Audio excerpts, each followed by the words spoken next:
An audit has found hundreds of thousands of your tax dollars raised for the Combat Anti-Crime Program weren't actually being used to help fight crime. KCTV5's Greg Payne shows you what your dollars were being spent on and how county officials are now making a change to prevent this from happening again.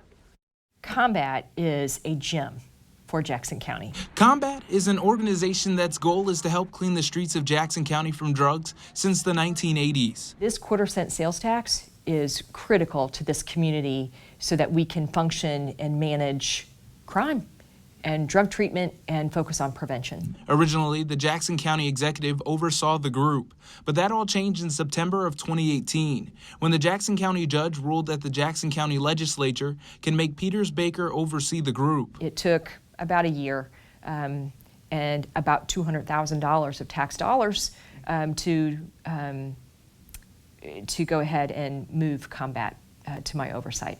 She immediately called for an audit of the program. Today, those audit findings were presented publicly. One of the very concerning things is that the county executive, Frank White, did spend Combat dollars on things that did not have anything to do with the mission of Combat. The audit showed the Jackson County's finance department often under-budgeted Combat revenues, creating reserve or surplus funds that were used by other county departments rather than Combat.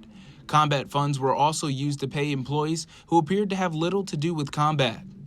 Also, according to the audit, more than $2.2 million and other money was spent between 2016 and 2018 on county jail doors, even though no one in Combat management knew Combat funds were being used to pay for the doors. What's more concerning about that is the expenditure of those dollars was made without legislative approval.